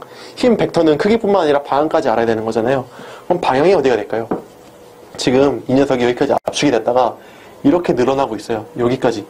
그러면은 얘가 여기서 이쪽 방향으로 운동을 하려고 하고 있는 거잖아요. 운동을. 즉 여기서도 이쪽 방향으로 늘어나려고, 그러니까 계속 그 스프링이 당기는 반대 방향으로 운동하려고 하고 있는 거예요. 그리고 제가 좌표축을 이렇게 X 좌표축을 이쪽 방향으로 놨잖아요. 이쪽 방향으로. 그리고 운동하려는 방향이 이쪽이니까 스프링은 반대 방향으로, 이쪽 방향으로 힘을 가해주게 될 거예요. 그러면 방향은 우리가 설정한 X축 방향의 반대 방향이 되겠죠? 반대 방향. 즉 X축 방향은 I hat이잖아요. X축 방향은 I hat인데 그 I hat 방향에 반대 방향으로 힘이 작용하고 있으니까 마이너스 KX라고 써줘야 할 거예요. 여기까지 됐고, 또 하나 알아야 될 게 2를 구하려면 힘 벡터 알았어요. 그러면 변이 벡터도 알아야겠죠? 그리고 변이 벡터를 만약 알았다고 치자고요. 뭔진 모르겠는데 알았다고 치자고요. 그래서 만약 알았다고 치면은 힘을 어떻게 구하냐면은, 그러니까 E를 어떻게 구하냐면, 스프링이 가해준 E는 1번 위치부터 2번 위치까지 이렇게 쓰죠. E를 구할 건데, 여기다 쓰지 말고 그냥 옆에다 씁시다. 우리가 구하고 싶은 건 E를 구할 건데, 무슨 E를 구할 거냐면은 1번 위치부터 2번 위치까지, 1번 위치부터 2번 위치까지 이동할 때까지 스프링이 해준 E를 구하고 싶은 거예요. 그러면은 이건 뭐랑 같냐면은, 제가 인티그랄 f d x랑 같다고 말씀드렸었죠. 즉 이거는 근데 1차원상의 표현이고, 3차원상의 표현은 f hat d r hat 벡터랑 같다고 말씀드렸었어요. 아까 증명하면서. 이 녀석은 힘 벡터고 이 녀석은 변이 벡터고. 그러면은 제가 힘은 이거 구했잖아요. k-kx라고. 그러면은 이제 dr 벡터도 구할 필요가 있겠죠? 그럼 dr 벡터는 어떻게 구할 거냐? dr 벡터는 r 벡터를 미분하면 돼요. 그러면은 그럼 먼저 r 벡터를 알아야겠죠. r 벡터. r 벡터는 뭐냐면은 이 원점으로부터 지금 이 녀석이 위치하고 있는 지점까지의 변이 벡터예요. 그러면은 그 변이 벡터를 r 벡터라고 나타낸 거고, 그럼 이 벡터는 우리가 이 벡터를 어떤 텀으로 나타내려면은 그 벡터가 갖고 있는 이동 거리랑 또 방향을 알아야겠죠. 그러면은 원점으로부터 지금 뭐 이 위치까지의 거리를 x라고 해볼게요. x. 그러면은 거리는, 이동 거리는 x가 될 거예요. 그리고 방향은 그 좌표축의 방향과 일치하잖아요. 그래서 일치하니까 i 벡터 이렇게 쓸 수 있겠네요. 즉 위치 변이 벡터는 x랑 i hat 이렇게 쓸 수 있겠네요. 그리고 dr 벡터는 어떻게 구하냐면은, dr 벡터는 이거 똑같이 r 벡터가 x니까 dr 벡터는 dx i hat이 되겠네요. 이렇게. 그러면은 요거랑 요거를 이 식에다 넣어주면 어떻게 되냐면은, 인티그랄 f 벡터는 마이너스 k x i hat이었고, dr 벡터는 내적 dx i잖아요. 그러면은 이거를 인티그랄은 그냥 그대로 있고, 이 녀석이랑 이 녀석 내적하면은 마이너스 k x dx가 된다는 걸 알 수 있겠네요. i hat이랑 i hat은 서로 방향이 같고 유닛 벡터니까, 단위 벡터니까 내적해주면 그냥 1이 되잖아요. 그래서 쓰지 않아도 돼요. 이렇게 될 거고, 지금 우리가 보고 싶은 거는 1번 위치에서 2번 위치까지 갔을 때 가는 도중에 받은 1의 크기를 구하고 싶은 건데, 지금 그 적분 변수가 x잖아요. x. 그러면은 여기 들어갈 값도 x에 대한 값이 돼야 될 거고, 또 처음 위치가 1번 위치였는데 1번 위치까지의 그 변이를 x1이라고 한다면은 1번 위치까지의 변이, 즉 원점으로부터 여기까지의, 원점으로부터 여기까지의 거리예요. 여기를 x1이라고 하고, 원점으로부터 최종 위치, 원점으로부터 최종 위치까지의 변이를 x2라고 하면은 처음 위치 x1에서 나중 위치 x2까지 적분을 해야 될 거예요. 그래야 1을 구할 수 있을 거예요. 그럼 이거 적분해주면은 마이너스 k는 상수니까 그냥 앞으로 빼버리고, 마이너스 k 2분의 1 x 제곱 이렇게 쓸 수 있겠죠? 그리고 x1, x2 이렇게 또 쓸 수 있을 거예요. 그리고 봤더니 이거를 대입해줘서 계산을 해봤더니 2분의 1 k x1 제곱 마이너스 2분의 1 k x2 제곱이 되겠네요. 그래서 이 스프링에서, 이 스프링에 매달려가지고 이쪽 방향으로 이동을 하고 있을 때, 즉 x1에서 x2 위치까지 이동을 할 때 받은 1의 양은 2분의 1 k x1 제곱 마이너스 2분의 1 k x2 제곱이 된다는 거예요. 뭐 다들 아시고 있는 내용이라고 생각하는데, 한번 좀 더 해석을 해보자면은, 지금 x1이라는 변이는 x2보다 작잖아요. x1은 여기고 x2는 여기니까 작잖아요. 그러면은 x1 제곱에서 x 제곱을 뺀 값은 당연히 0보다 작겠죠? 즉, 뭐라고 해야 될까요? 이 물체가 받은 1의 양, 스프링에 의해서 물체가 받은 일의 양은 0보다 작다는 의미예요. 그럼 이건 또 무슨 말이냐면은 처음 제가 운동 에너지에다가 2를 더해주면은, 즉 처음 운동 에너지에다가 2를 더해주면은 나중 운동 에너지가 나온다고 했었잖아요. 근데 받은 일이 0보다 작아요. 받은 일이 0보다 작으면 나중 운동 에너지는 어떻다는 뜻이에요? 처음 운동 에너지가 만약에 10이라는 값을 갖고 있었는데 일이 0보다 작아. 뭐 예를 들어서 이게 마이너스 2라고 해보자고요. 더해주면 나중에 에너지는 8이 되는 거잖아요. 즉 나중에 속도가 점점 작아졌다는 소리죠. 그럼 이건 무슨 말이랑도 같냐면은 이 스프링이 움직이고 있는 상태랑도 굉장히 잘 맞아떨어지는 해석이에요. 지금 보면은 스프링이 점점 늘어나고 있어요. 얘가 압축이 됐다가 튕겨나가면서 점점 더 멀어지고 있는 상황이잖아요. 그럼 멀어지면 멀어질수록 점점 더 스프링이 더 계속 잡아당길 테니까 속력이 점점 깎이게 되겠죠. 그래서 깎이 될 테니까 결국에 나중에 속력은 처음의 속력보다 작아지게 될 거예요. 그러면은 요런 해석은 지금 요런 결과도, 즉 2분의 1 kx1 제곱이 2분의 1 kx1 제곱에서 2분의 1 kx 제곱을 뺀 게 0보다 작다는 결과와도 굉장히 잘 부합하는 사실이라는 것을 해석해 볼 수가 있겠네요. 뭐 당연한 소리를 너무 길게 떠들었네. 그러면은 스프링은 됐고 이렇게 구할 수 있고, 이번에는 만류 인력에 대한 힘을 한번 구해보자고요. 사실 지금 제가 준비한 힘에 대한 내용들은 뭐 다들 알고 계신 내용일 거라고 생각해요. 뭐 스프링에 의한 에너지 뭐 2분의 1 kx 제곱을 모르시는 분들은 없으리라고 생각하고, 또 중력에 의한 일, 뭐 mgh 이것도 모르시는 분들이 없으리라고 생각해요. 근데 제가 그럼에도 불구하고 이런 예제들을, 다들 알고 계신 예제들을 준비한 이유는 뭐냐면은, 알고 계신 걸 그냥 단순히 복습하라는 의미가 아니고, 제가 그 힘을 구하기 위해서 제시했던 방법들 있잖아요. 그 방법들을 잘 익혀두시라는 의미예요. 왜냐면은 나중에 문제를 또 풀다 보면은 힘이 어떻게 주어질지 모르거든요. 힘이 이상한 함수로 주어질 수 있고, 뭐 굉장히 좀 이상하게 상태가 주어질 수도 있어요. 그러면은 그럴 때는 우리가 알고 있는 이미, 그러니까 이런 뭐라고 해야 될까요? 개별적으로 정리해서 알고 있는 에너지 값이 아니기 때문에 그 특별하게 주어진 힘에 대해서 따로따로 또 일을 계산해야 될 필요가 있단 말이에요. 그러면 그런 경우에 이 방법들을 모르고 있으면은 구할 수가 없게 되겠죠. 그래서 그냥 뭐 당연한 얘기를 또 하고 있는 거지만, 당연한 우리가 뭐 고등학교 때부터 이미 배워왔던 사실들을 반복하는 거에 불과하지만, 그냥 표면적인 내용만 보면은 그것보다는 어떻게 그런 결과가 나오게 됐는지 그 결과에 더 신경을 써서 보시는 게 더 도움이 될 것 같습니다. 그래서 만류 인력에 의한 일을 이번엔 보고 싶어요. 그럼 역시나 마찬가지로 좌표계를 설정해야겠죠. 뭐 좌표계를 뭘로 설정하든 상관없는데 저는 극좌표계를 한번 써보도록 할게요. 극좌표계를 써보도록 할게요. 극좌표계. 그래서 극좌표계를 쓰도록 하고, 지금 이 물체가 어떻게 운동을 하고 있냐면은 요 파란색 라인 있잖아요. 파란색 라인을 따라서 이렇게 운동을 하고 있는 거예요.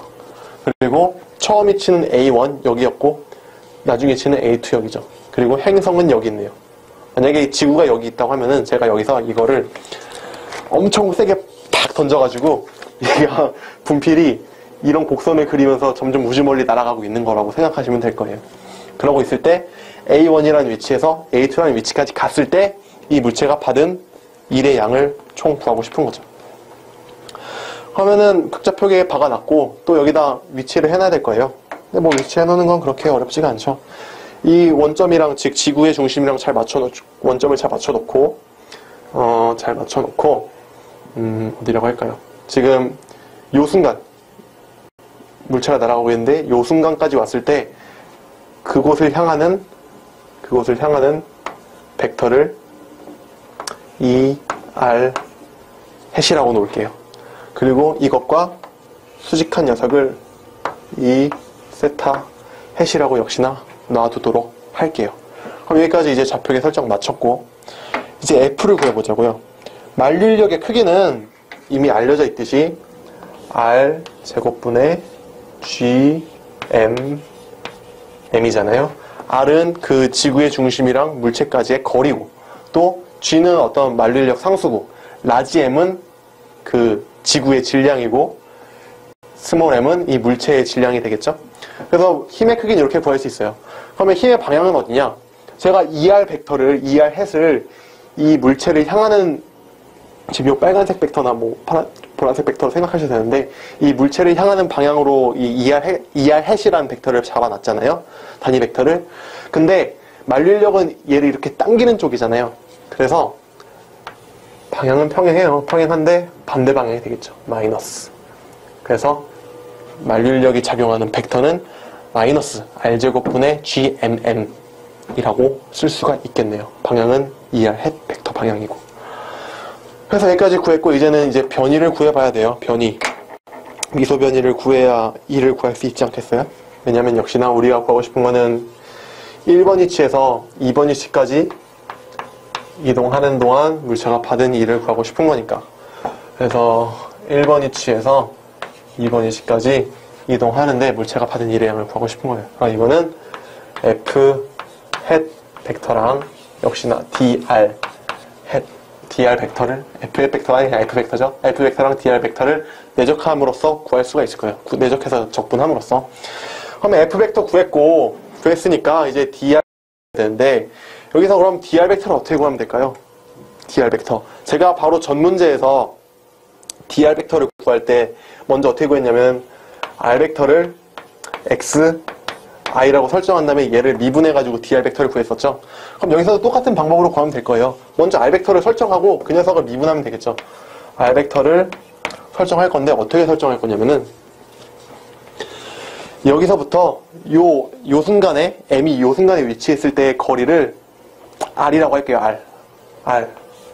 r이라고 하고, 그럼 벡터 방향은 어디겠어요? ER 햇 벡터 방향이죠. ER 햇 벡터 방향일 거예요. 그리고 이 녀석을 미분해주면 돼요. 미분해주면은, 즉, 전미분을 해주면은, dr 벡터는 요거 미분하고, r 미분하고, dr, er 햇 벡터잖아요? 그런데, 이 녀석이 움직임에 따라서 극좌표가 계속 돌아가잖아요. 그러니까 er 벡터 방향도 계속 시간에 따라서 변하게 될 거예요. 그래서, er 햇 벡터도 미분을 해줘야 돼요. 그래서, r은 그대로 가만히 있고, er 햇은 미분하면 뭐죠? 예를 들어서 제가 지난번에 설명했듯이 딴 데다 쓰자. 지난번에도 설명했듯이 D, E, R 햇 벡터를 시간에 대해서 미분하면은 세타 닷에다가 E 세타 햇이 나온다고 말씀을 드렸었잖아요.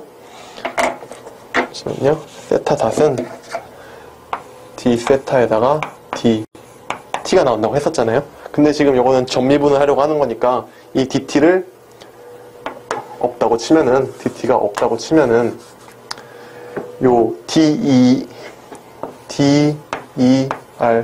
햇이라는 녀석은 지금 요것을 전미분하면은 앞에 거 미분하고 그 뒤에 거 놔두고, 앞에 거 놔두고 뒤에 거 미분해야 되는데, DER 햇이라는 녀석이 D세타, E세타 햇이라는 값으로 나오게 되겠네요. 그래서 DR 벡터는 DR에다가 ER 햇 더하기 R D 세타, E 세타 햇이라고 쓸 수가 있게 될 거예요. 이거 좀 굉장히 중요하기도 하고, 아마 전미분에 익숙하지 않으시는 분들은 이 개념이 잘 마음에 와닿지 않을 수도 있는데, 역시나 미적분학을 다시 공부해 보시길 부탁드리면서 그냥 넘어가도록 하겠습니다. 그러면은 F 벡터 구했어요. F 벡터는 요거였죠. 인티그랄 써주고 마이너스 R제곱분의 G, M, M이고 E, R 햇에다가 내적하고, 뭘 내적할 거냐면 dr 벡터 내적할 거잖아요. 그러면은 dr이고 er 햇인데 또 하나 더 있죠. rd 세타랑 e 세타 햇 요거 내적해주면, 근데 요 녀석이랑 요 녀석 내적하면은 er 햇 벡터 그리고 똑같은 유닛 벡터니까 얘랑 내적하면 그냥 1 돼서 1이 그냥 1이 돼버리죠. 근데 이 세타 햇이랑 ER 햇은 서로 수직이잖아요. ER 햇이랑 이 세타 햇은 서로 수직이잖아요. 그래서 내적하게 되면은 수직인데 내적하면 0이 돼버리잖아요. 0. 그래서 사라지게 될 거예요. 그래서 우리가 고려할 거는 이것만 고려하면 돼요. 그래서 이걸 곱해주게 되면, 내적하게 되면은 같은 벡터니까 1이 될 거고, 같은 유닛 벡터니까 1이 될 거고, R제곱 G, M MDR이 되겠네요. 그리고 상태 1에서 상태 2까지 적분을 해주는 거니까, 그리고 적분 변수는 R이니까 처음 위치를 A1이 여기 있을 때 처음 위치를 R1이라고 하고 2번 위치까지의 거리를 R2라고 하면은 R1에서 R2까지 적분해줘, 이렇게 쓰면 되겠네요. 그럼 이거를 적분해주면은, 이거 적분하면 어떻게 되죠? 마이너스 GMM은 그냥 GMM만 앞으로 빼고 GMM만 앞으로 빼고 마이너스 R제곱분의 1을 적분하면은 R분의 1인가요? 왜 적분이 안 되지? R분의 R 마이너스 1이면 마이너스 앞으로 넘어가고 내려가니까 R제곱분의 1 맞네요. 그럼 이건 이렇게 될 거고, 그래서 R1에서 R2까지 대입을 해줘, 이렇게 쓰면 되겠네요. 그러면 이거는 어떻게 되냐면은 GMM R2 빼기 GMM, 글씨가 너무 큰가? 이거를 어떻게 쓰면 되냐면 그냥 밑에다 쓸게요. 밑에다 GMM R2 빼기 GMM R1, 이렇게 쓸 수 있게 되겠네요. 이것도 뭐 당연한 사실이지만 한번 해석을 해보면은 R2가 R1보다 멀리 있잖아요. R2는 여기고 R1은 여긴데, 그럼 R2가 R1보다 크잖아요. R2가 지금 R1보다 커요. R2가 R1보다 커. 그럼 역수를 취해주면은 R2분의 1은 R1분의 1보다 작아지게 되겠죠? 그러면은 작은 놈에서 큰 놈을 뺐으니까 얘도 0보다 작아지게 될 거 아니에요. 그러면 이건 또 무슨 말을 의미하냐면은 얘가 여기까지 이동하는데 이렇게 점점 더 멀어지는 쪽으로 이렇게 곡선 운동을 하고 있는데, 그렇게 이동하는 동안 받은 1의 양은 음의 값이라는 소리죠. 즉, 이 녀석이 여기서부터 이렇게 멀어지는 동안에 받은 1의 음의 값이니까 결과적으로 속도는 점점 더 감소하는 방향으로, 감소하는 양상을 띠게 될 거라는 사실을 알 수가 있어요. 뭐 직관적으로 생각해봐도 제가 이거를 아무리 세게 던져도, 이렇게 세게 던져도 지구 밖으로 멀어지면 멀어질수록 계속 중력은 잡아당기니까 속력은 점점 느려질 거 아니에요? 그래서 그런 사실이랑 잘 부합한다는 것을 알 수가 있게 되겠네요. 그래서 이거는 만류 인력에 구한 일을, 만류 인력에 의한 일을 한번 구해봤고요. 마지막으로 그냥 중력에 의한 일을 한번 구해보겠습니다. 제가 만류 인력 구해놓고 중력 구한다고 하면 만류 인력이랑 중력이랑 같은 거 아니야? 라고 생각하시는 분도 뭐 덜어 있으실 것 같은데, 만류 인력이랑 중력은 좀 달라요. 뭐가 다르냐? 별로 중요한 건 아닌데, 제가 말씀드렸다시피 만류 인력은 방향은 고려하지 않고 일단 크기만 생각해보면은 GM R 제곱이고, 중력은 그냥 mg로 주어지잖아요, 보통. 근데 이 g라는 값이 어떻게 생겨난 거냐면은, 지금 요 질량 m은 여기도 있고 여기도 있어요. 그러면 이 중력이랑 만류 인력의 차이는 g 값이랑 gm r 제곱분의 gm의 차이인데, 사실 다 들어보셨을 거예요. mg라는 중력은 지구 근처에서만 쓸 수 있는 값이라고. 그러니까 지구가 이렇게 있으면 우리가 사실 뭐 일상생활에서 겪는 높이는 아무리 높아봐야 1km도 안 돼요. 지상 1km? 비행기 고도가 몇 킬로죠? 몇 킬로지? 뭐 설사 뭐 에베레스트까지 올라갔다 하더라도 에베레스트가 8,000m 정도 되나요? 8,000m? 아는 게 없네요. 8,000m인데 8,000m면 8km잖아요. 8km. 근데 지구 반지름은 6,400km란 말이에요. 반지름인가? 지름인가? 뭐 어쨌든 거기에다가 8km 더해봐야 별 차이 없겠죠? 6,400이나 6,408이나. 그래서 이 R값에다가 6,400km를 그냥 대입하고 G값 그 만류 인력 상수 있고, 또 지구 질량을 대입해서 구하면 어떤 값이 나올 거잖아요. R제곱분의 GM이라는 어떤 값이 나올 텐데, 그게 9.81이에요. 약 9.81. 그래서 그거를 그냥 요 G값으로 쓰자고 약속한 거예요. 지구 근방에서 물체가 움직이고 있을 땐. 그래서 R제곱분의 GMM은 만류 인력이고, mg에서 g는 그 만류 인력의 R제곱분의 g, 라지 m만 따가지고 구한 값입니다. 라고 그냥 알고 계시면 될 것 같아요. 뭐 다들 알고 계시리라고 생각하는데 뭐 혹시 모르시는 분이 계실 것 같아서 그런 차이가 있다라는 거 그냥 말씀 간단히 드렸고요. 자, 이번엔 중력에 의한 일을 마지막으로 구해보려고 해요. 역시나 또 좌표계를 설정해 봐야겠죠? 좌표계를 어떻게 놓을까요? 뭐 얘는 직교 좌표계 써볼게요. 직교 좌표계 X축, Y축 직교 좌표계 쓸 건데, 이 물체가 지금 어떻게 움직이고 있는 거냐면은 이걸 어떻게 잘 던졌어요. 어떻게 이렇게 잘 던져가지고 얘가 요런 식의 모양으로 이런 식으로 이 파란색 곡선을 따라서 이동을 하고 있다고 한번 생각을 해보자고요. 그때 처음 위치는 여기고 나중 위치는 여기에요. 그리고 처음 위치에서의 높이는 y1이고 나중 위치에서의 높이는 y2라고 나와 있네요.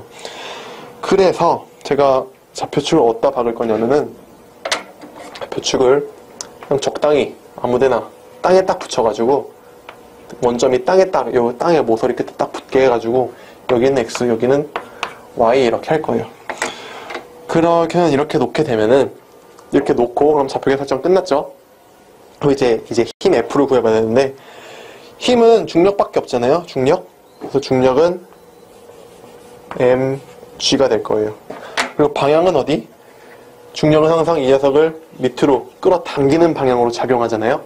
그래서 중력은 j 방향이 될 텐데 j 햇 방향이 될 텐데 j의 반대니까 마이너스 mg j 햇이라고 이렇게 쓸 수가 있겠네요. 그리고 지금 뭐 여기 스프링 상수라고 나와 있는데 이거는 제가 수정을 안 했나봐요. 이건 필요 없고 지워버리면 돼요. 지워버리면 되고, mg 구했으니까 f 벡터 구했으니까 이제 r 벡터만 마지막으로 구하면 될 거예요. r 벡터 어떻게 구하냐? 이 원점에서 요 녀석까지의 벡터를 구할 거예요. 이 물체가 이렇게 운동하고 있는데 어느 한 요런 지점에 왔을 때, 그럼 그 녀석의 벡터를 뭐라고 할까? 그 녀석의 벡터를 이렇게 r 벡터라고 해놓고 r 벡터를 원점으로부터 x방향으로 x만큼 이동했다고 하죠.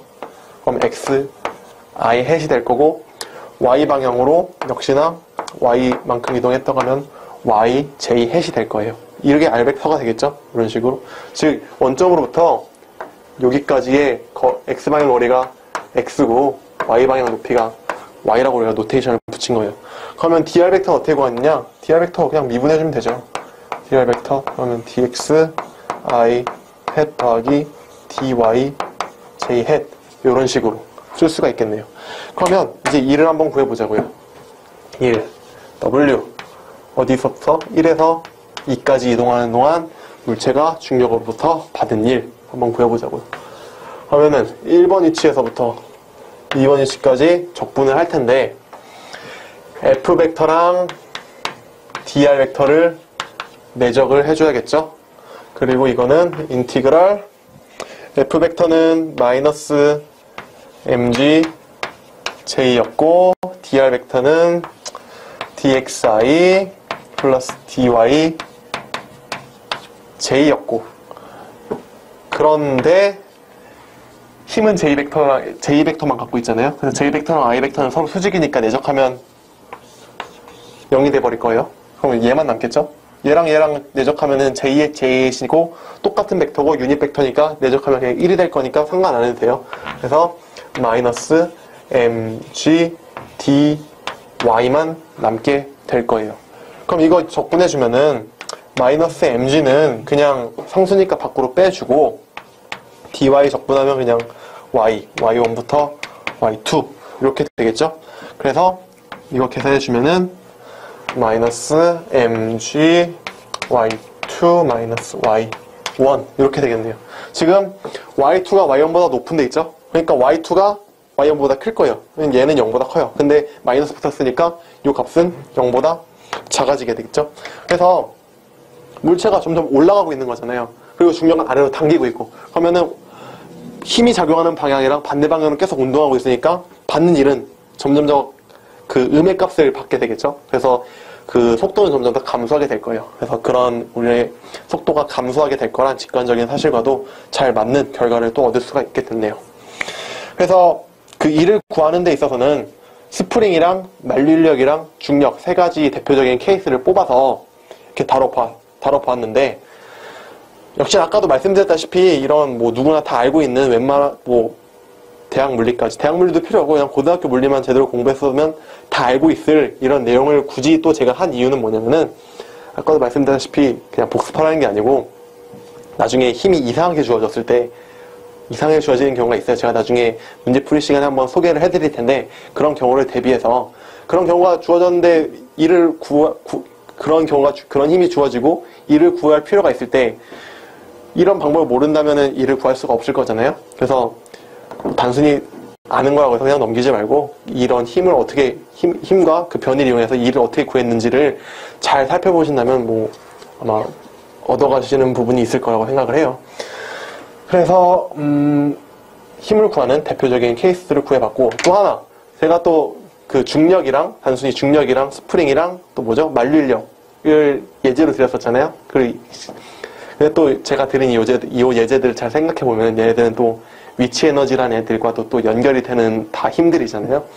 그래서 다음 시간에는 이어서 그 위치 에너지에 대해서도 알아보게 될 텐데, 또 위치 에너지는 운동 에너지랑 연결되면 에너지 보존 법칙과도 연결이 될 거고, 그래서 그런 식과도 연결이 될 테니까 한 번 더 잘 이렇게 뭐라고 해야 될까요? 복습을 해두시길 부탁드립니다. 그러면은 문제를 한 2개 정도 풀어보도록 하기로 하죠. 네.